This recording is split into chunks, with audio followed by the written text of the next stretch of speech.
There are some people, they never born during the war. They never seen war before. I was there during the war. I was very small. I see what war is all about. There is not a conflict. It's not good. Fighting is not good. Would you call the cops?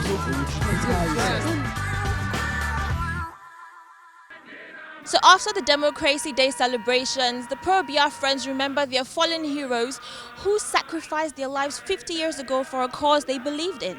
Now, what is that cause? The separation from Nigeria, which is still their country. Today, Pulse TV Vox Pop is on your street and would love to know what you know about Biafra, what they're agitating for, and if the agitation is necessary. I'm your girl, Dark Chalk, and this is Pulse TV Vox Pop. Let's go.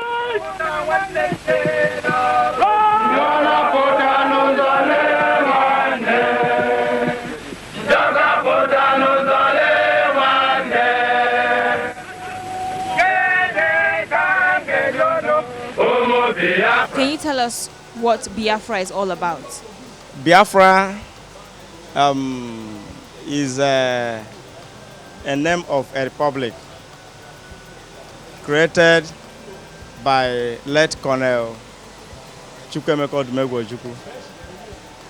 The time he declared the republic, he led the Nigerian nation and Biafra into war in 1967. So that's Biafra. I know that's a native name, and I don't exactly know what it means. I heard it's just about them wanting their own republican, guess. But I think they should give them what they want. But of course, my mom told me a small story. Her twins, my mom has two brothers that were twins. Okay, one of them died during the Civil War, during that Biafran war. And of course, the second, which is the eldest, is still living. Yeah, his name is Anya, he's an engineer, stays in Aba. So of course, we want Nigeria to stand. Biafra, no Biafra. So I don't know. People have their own different opinion and belief, but of course, I believe in one united Nigeria. Let Nigeria stand and let us just come together and make Nigeria stand and make the country great. Wherever you are, whatever you are doing, just make sure you contribute your quota and make this nation a great Nigeria. Either you are Arewa, either you are Biafran, either you are from the north. Let's put hands together and make Nigeria great. Biafra happens to be a state inside a country who have fought for their freedom, who have seen the handwritten on the wall earlier time, during the time of Ojukwu and the rest. And they discovered that there's a reason why they need to have their own liberty, their own sovereign state. But it seems that since after 50 years till now, the country of Nigeria seems not to understand the crying of the heart of a Biafra. The reason to have your own state you mentioned, what is that reason? The reason is, number one is marginalization. Number two, sentiments. And then number three, tribalism. And I discover that in the country we are today, people don't like the truth. People don't like people who want to work with their strength to make the money. People want people to work and others begin to suffer. Just like, let me use the Israel when they're in Egypt. The Israel, they are doing the work and the Egyptians are eating the fruit. And now Biafra have been working for years, but Nigerians are eating the fruit. Now Biafra said they want to go and they don't want to let them to go. So I don't know the reason why. I don't know the reason. At first, I was not in support of Biafra when they started the whole movement, you understand? But as time goes on, and I find out that there's a reason behind it. Why people, actually looking for a way, to have their own sovereign state. Do you understand? Sometimes Easter, I was traveling home. I was driving down to Lagos to Benin Road, you understand, down to the east. Going, you see a lot of police taking points on the road. What are they doing there? They are waiting for Igbos. Even when you have everything complete, your documents, everything is complete, they want to find a way to extort money from you. Sometimes they want to keep you for like 5 hours, and you'll be asking, what is your offense? Either they tell you one or two things, just because they feel that you don't have a right as a citizen of Nigeria. You understand? They want to marginalize Igbo. Goods are being seized. Even this place we are, I'm not even sure of what is going to happen tomorrow. They might come tomorrow and demolish this place, irrespective of how much we paid. They don't care. You understand? They don't have people at heart in this country. So that is why it's that people are fighting for Biafra. It's actually about freedom. That's what I think. It's about freedom, it's about liberation, about identity. Okay, they felt they need to have their own identity, and that's all. That's what it's all about. Why do you think they feel they need to have their own identity and freedom?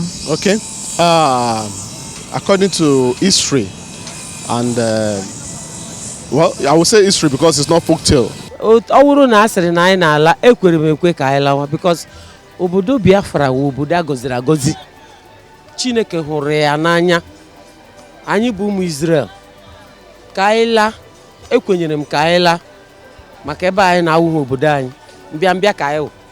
Is the division, the secession, is that really the solution? Isn't there another solution that can be found? Another solution, now they are fighting, they are not using weapons, non-violence. Just all those things that they are doing is for the government to come and ask them why, and they sit down. But the solution is for them to come together for a conference. Then everybody will come and say, this is the reason why.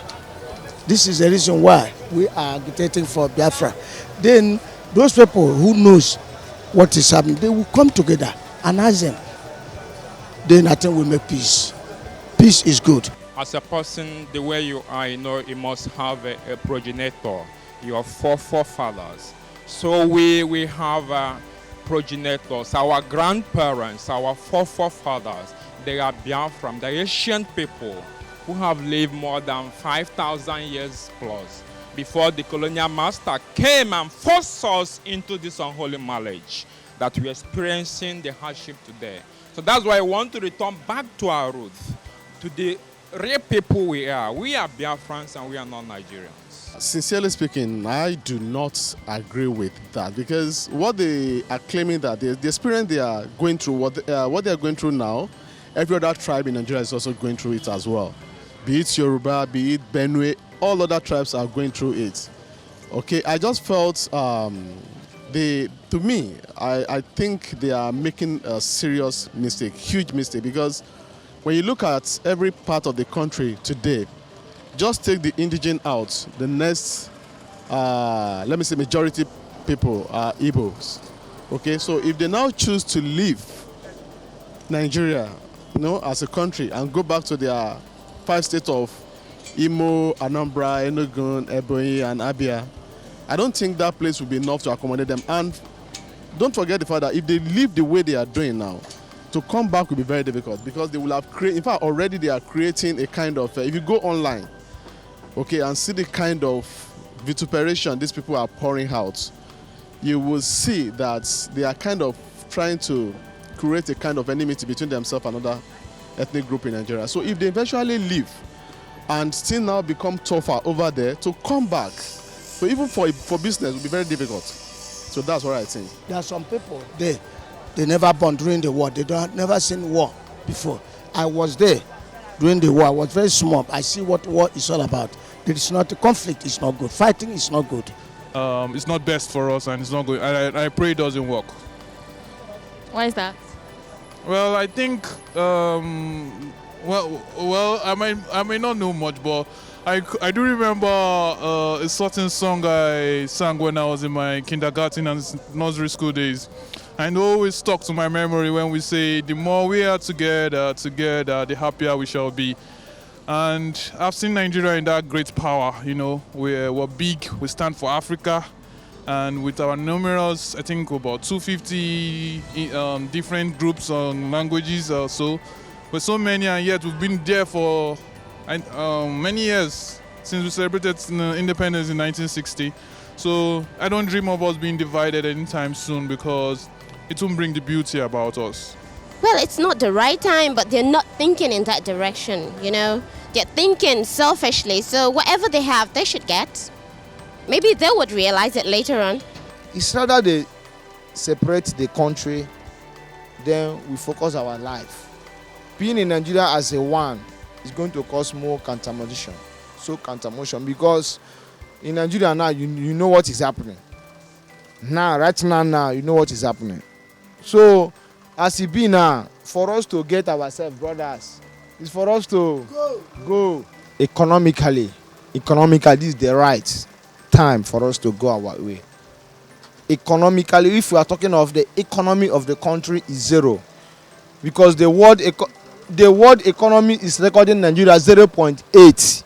There's not always the right time to fight for your right. Every time is right. And number one, what I want to say is this. I want this present government to go back to the constitutional review of Goodluck Jonathan before he left an office. We've been together from the colonial era. If we are to be separated, we should have separated since then. We need love, unity, we need tolerance, we need to be together. But when you just wake up a day and you discover that some people are denying me my rights, I have access to this thing.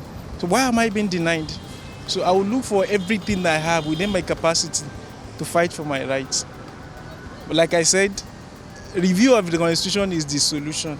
Let them go through what is in the Constitution. It is the military that writes it, yes, but let them review it. So let them go and remove that section of the Constitution, the section 6 of section 6C, that says there is no court that has the power to ask the federal government why they did not implement section 2. So let them implement those things, let them remove it. But the senators were just busy removing what they're not supposed to remove. They are reviewing what they are not supposed to review. The PI bill, where they are still on it. So let them review things that we, the masses, will benefit from. This is why some people are thinking, and rightly so, that they are calling for separation now has political undertone. People still believe that if Jonathan had won re-election, probably they wouldn't have been calling for Biafra. Though some people still say that even before Jonathan lost election, they've been clamoring for it. But the agitation has not been this stiff. So to me also, I felt if Jonathan had won, okay, it wouldn't have been this, the vigor wouldn't have been this felt. So they felt that they lost out during that election. Because when you look at the appointee of Jonathan regime, they are mainly the top, when you look at juicy ministries, they are being held by the Easterners. Okay, and Jonathan lost, and Buhari came in, and sincerely, when you look at the present government structure now, you discover that they are not really there. So they felt that they've lost out. So they should. That's it. That's why people felt that why have they done? Why is it now? Okay, why is it now? If you ever listen to this Radio Biafra and listen to the kind of statement coming out of that place, the hatred, you will just like, what's it? To me, if it is possible, I'll just let them go. Do you think if they do succeed, can Nigeria survive without Biafra? Well, if the West can survive, I don't think the North will. Why not? Well, probably because the large populace of the North actually depends on nomadic, like farming and very, very, I won't say substandard, but primitive ways of earning and living per se. So, but the West has actually developed far beyond the East. The North is only the South, a little bit close. So if there's a separation of Biafra from Nigeria, well, Biafra is going to feel it. Yes, I believe they can survive, because I have heard of a country like Libya. They were sanctioned for 12 years. Nothing goes out, nothing comes in, but they survive. So I believe that in adverse situation, there is always a survival strategy. There's always a feature. There's always a wins for them to adapt. But speaking specifically of this, we need to get our own freedom and then see what we can do on ourselves. Oh yeah, we will, sure. Who do you think will suffer more? Basically, I think the North would suffer more if the Biafrans leave Nigeria. Yeah, because when you look at it, Lagos already, it's the West here is producing a lot, and they're doing well when it comes to tax and all that. And the East as well, the Igbo people know what they can do. They're good with business and all that. So, but for the North, basically, when you look at the land mass, it's usually just deserts and all that. So I think they'll suffer more, and they wouldn't accept that. I think that's the only reason why they're still, Igbo people are still here in the country. So a lot of people will say, but you were leading the first one. Yes, I led the first one. And I will say to everyone, I led proudly the first one. I don't think a second one is necessary. We should have learned from that first one. United, we stand, and divided, we fall. Today, we've spoken to all forms of Nigerians, some of who want to leave, some who want to stay, and others who just don't care. At the end of the day, we all want a united Nigeria. I would love to know what you think, so drop your comments below, hit us up on all social media platforms, and let's keep the conversation rolling. I remain your girl Dark Chalk, and this is Pulse TV Vox Pop.